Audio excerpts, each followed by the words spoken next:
pagi Ibu. Selamat pagi. Terima kasih atas waktunya untuk kegiatan siang hari ini, yaitu wawancara kepada kepala sekolah mengenai pengambilan keputusan. Ini salah satu tugas dari Tiang di dalam pendidikan guru penggerak, Ibu. Dilanjutkan. Ya, Tiang lanjut Ibu dengan pertanyaan pertama, Bu.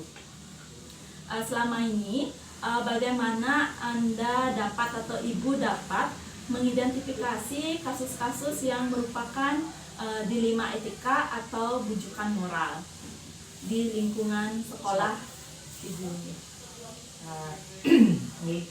Dalam mengidentifikasi kasus, biasanya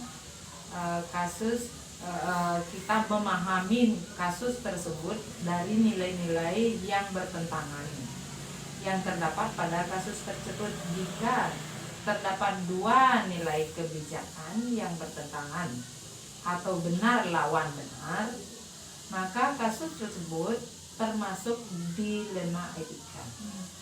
Nah, sedangkan dalam kasus tersebut terdapat nilai benar lawan salah, maka kasus tersebut itulah yang termasuk ke dalam kasus bujukan moral. Jadinya di sini Ibu memahami terlebih dahulu permasalahan yang mana termasuk dilema etika, yang mana termasuk bujukan moral. Seperti itu Bu ya. Yang lanjut untuk pertanyaan berikutnya Ibu. Selama ini bagaimana Ibu menjalankan pengambilan keputusan di sekolah Ibu, terutama untuk kasus-kasus di mana ada dua kepentingan yang sama-sama benar atau sama-sama mengandung nilai kebajikan? Ya, jadi dalam pengambilan keputusan di mana terdapat dua kepentingan yang sama-sama benar, terlebih dahulu yang dilakukan adalah pengumpulan fakta yang terjadi, siapa yang terlibat, dan mempertimbangkan hal-hal dalam kasus tersebut.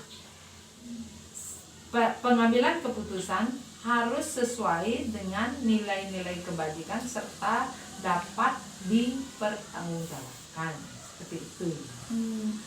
Jadi di sini Ibu terlebih dahulu mengumpulkan fakta dari kasus tersebut, kemudian adanya pertimbangan lagi, kemudian baru kita bisa mengambil keputusan, ya seperti itu Bu. Kemudian langkah-langkah atau prosedur seperti apa yang biasa Ibu lakukan selama ini? Nah, jadi di dalam menentukan langkah-langkah atau prosedur itu, langkah yang dilakukan adalah mengumpulkan fakta yang ada, terus menentukan siapa yang terlibat dalam kasus tersebut. Selanjutnya berdiskusi dengan warga sekolah, mencari beberapa solusi keputusan untuk menimbang kembali atau direfleksi kembali. Ya, jadi Ibu, prosedur atau langkah yang Ibu lakukan, pertama mengumpulkan fakta, kemudian siapa yang terlibat dalam kasus ini, kemudian Ibu juga adanya diskusi dengan warga sekolah yang terlibat seperti itu ya. Kemudian hal-hal apa saja yang selama ini Ibu anggap efektif dalam pengambilan keputusan pada kasus-kasus dilema etika?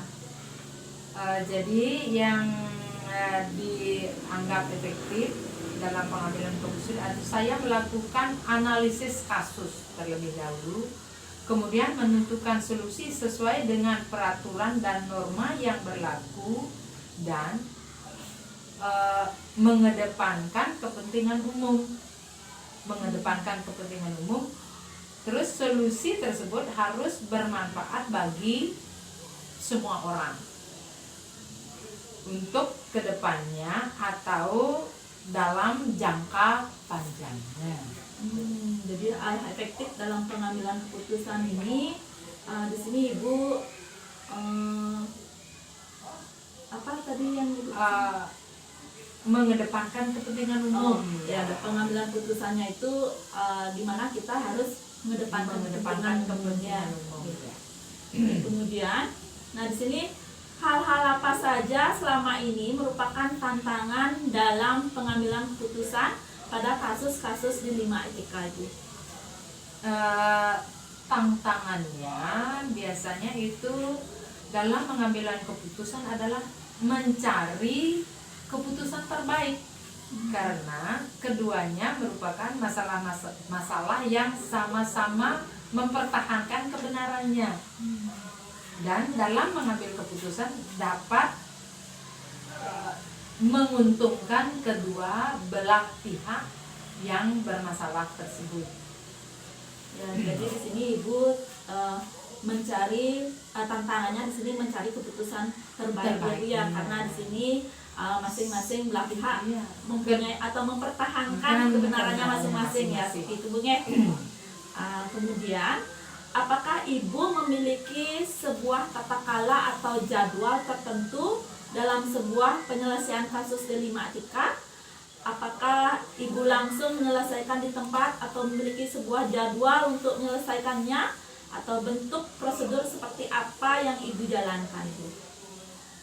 Biasanya dalam pengambilan keputusan tidak ada penjadwalan khusus, karena masalah biasanya tidak bisa diprediksi kapan adanya, kapan datangnya masalah tersebut. Jika masalah itu ringan, biasanya langsung kita tangani.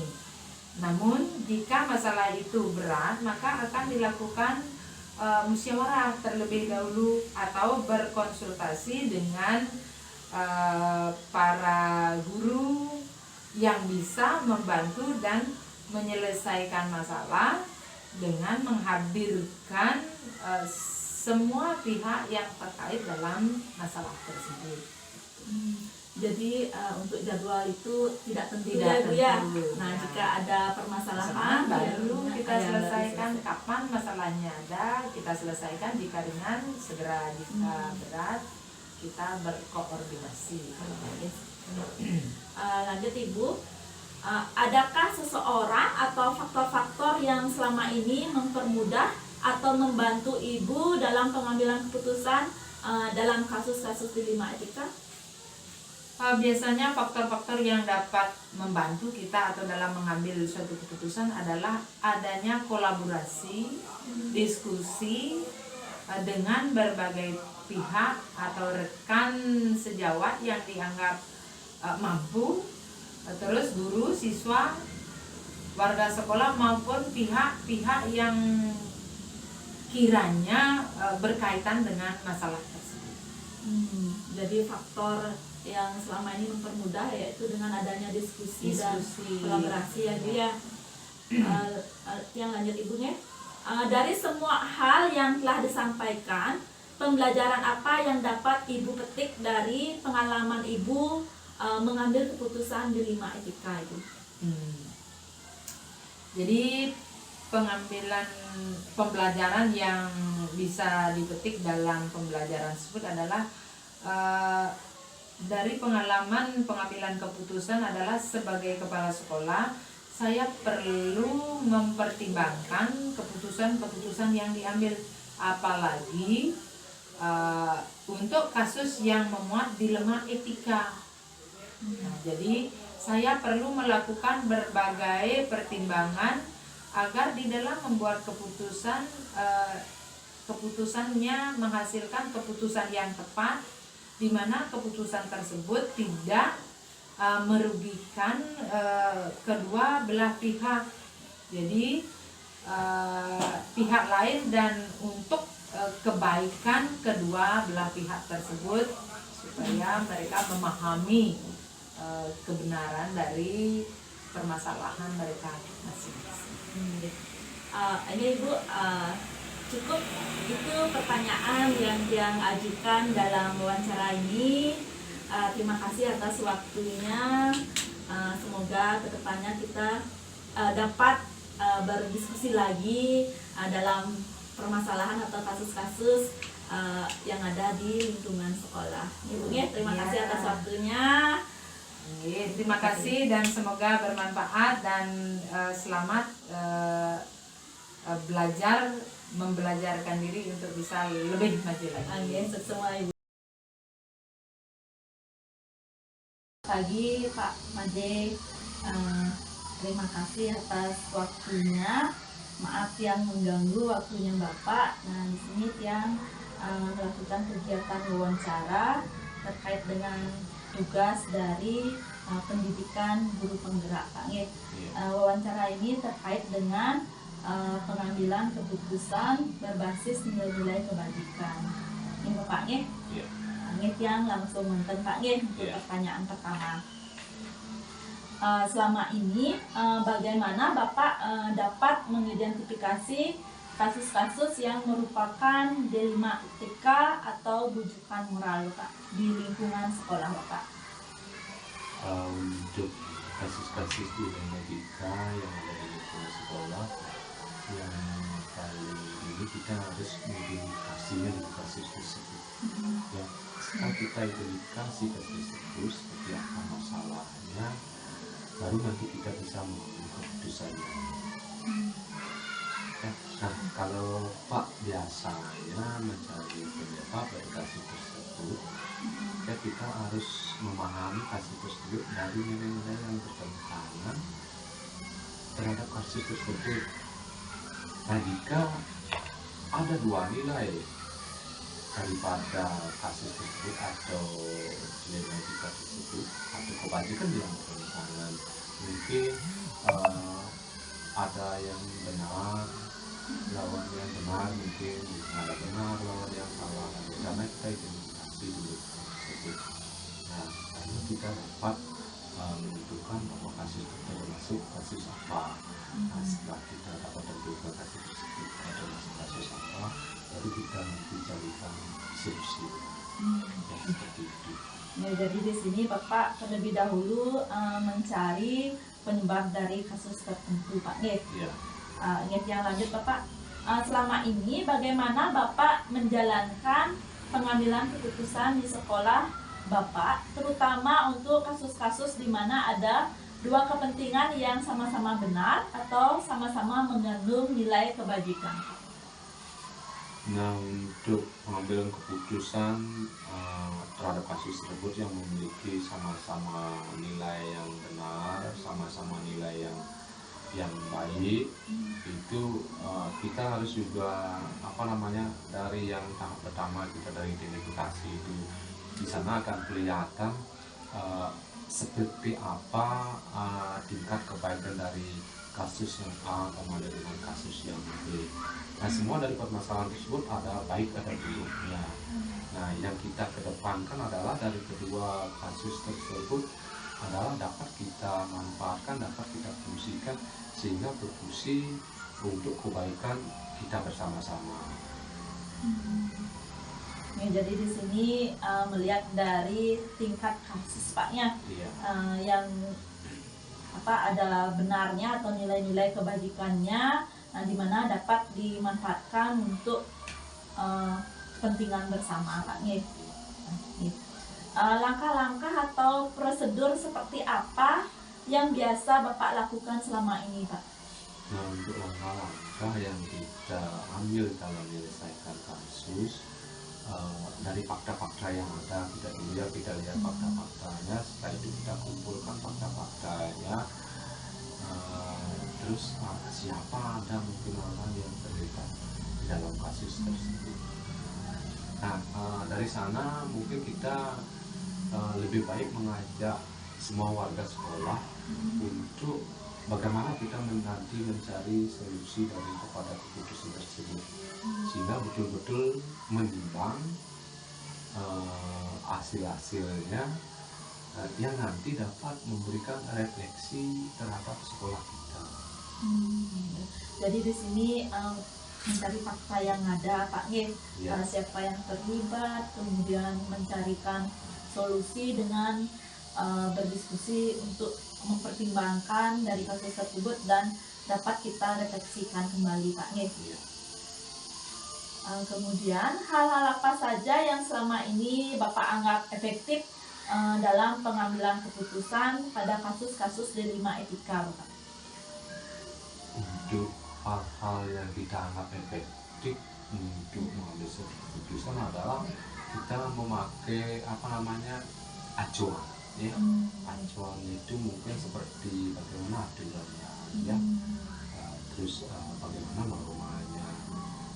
Nah, dari rambu-rambu dari sana itu kita akan dapat bagaimana terutamanya kita akan mengedepankan kepentingan umum ya, untuk kebutuhan kita bersama-samanya, untuk perbaikan kita bersama-sama.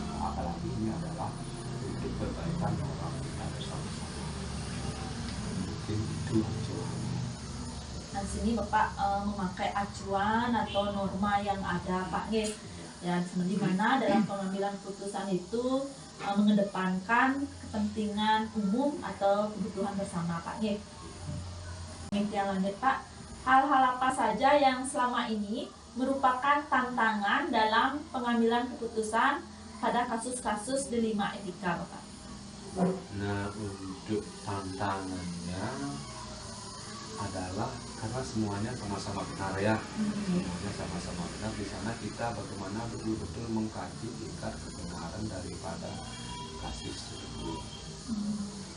Dan dari kebenaran yang ada, kita dapat memanfaatkannya untuk kepentingan yang sama, sehingga kasus-kasus tersebut memberikan tantangan yang memungkinkan ke semua pihak, mungkin tidak kedua belah pihak, dan itu semua pihak yang dimaksud mungkin pihak kita warga sekolah.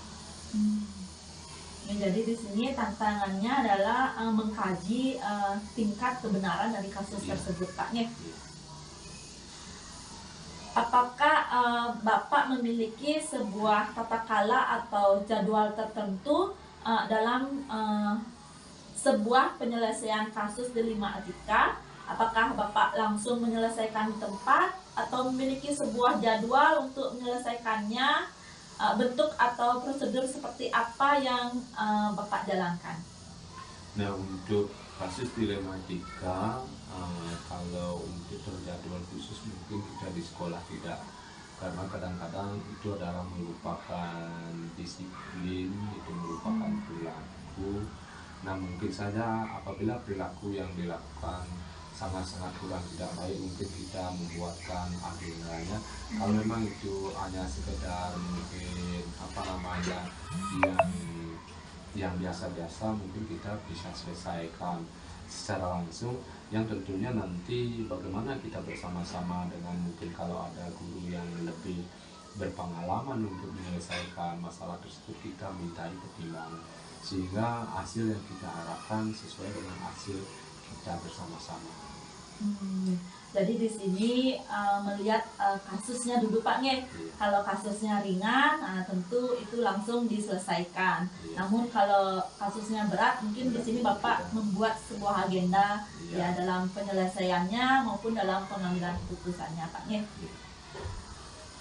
Adakah seseorang atau faktor-faktor yang selama ini mempermudah atau membantu Bapak dalam pengambilan keputusan dalam kasus-kasus dilema etika ini? Nah, untuk faktor-faktor yang mempermudah atau membantu, kalau faktor tersebut umpamanya dari ekstern atau intern, kita bilang internnya mungkin kita sama-sama di sekolah, mungkin bersama-sama teman-teman guru, terus ada siswa gitu. Kalau pemainnya perlu kita faktor-faktor luar seperti faktor ekstern, itu mungkin warga sekolah ada di luar yang perlu kita mintai keterangan, mungkin itu sangat membantu kita nanti menyelesaikan kasus-kasus yang kita alami. Mungkin seperti itu. Jadi ada faktor intern dan ekstern Pak Nge. Jika permasalahannya intern, cukup dengan lingkungan warga sekolah mantan Nge. Jika kasus tersebut terlibat eksternnya, mungkin melibatkan juga di luar warga sekolah Pak Nge. Kemudian dari semua hal yang telah disampaikan, pembelajaran apa yang dapat Bapak petik dari pengalaman Bapak mengambil keputusan dilema etika? Nah, untuk pengalaman yang dapat dipetik dalam pembelajaran kasus tersebut itu paling gini adalah kita mendapatkan suatu keputusan sesuai keputusan kita bersama. Mungkin pengalaman itu sehingga kita mendapatkan ilmu yang baru, mungkin dari teman-teman yang belum pernah menyelesaikan kasus dia dapat bisa mendapatkan dari sana bagaimana dengan menyelesaikan kasus, atau mungkin saya sendiri dengan kasus-kasus yang baru menambah pengalaman bagi kami untuk menyelesaikan suatu kasus atau untuk mengambil suatu keputusan daripada kasus tersebut, sehingga kita dapat memakainya bersama-sama. Jadi pembelajaran yang dapat Bapak petik di sini adalah tentunya mendapatkan ilmu yang baru Pak ya dalam penyelesaian kasus, kemudian dalam mengambil suatu keputusan. Nah, dimana kita dapat pengambilan keputusan tersebut sesuai dengan kasus yang terjadi, sehingga mengepentingkan kebaikan bersama. Pak nggih. Nggih. Nika pertanyaan terakhir Bapak, cukup, dan terima kasih atas waktunya. Semoga kedepannya kita dapat berdiskusi kembali di lain waktu Bapak. Terima kasih Pak untuk waktunya.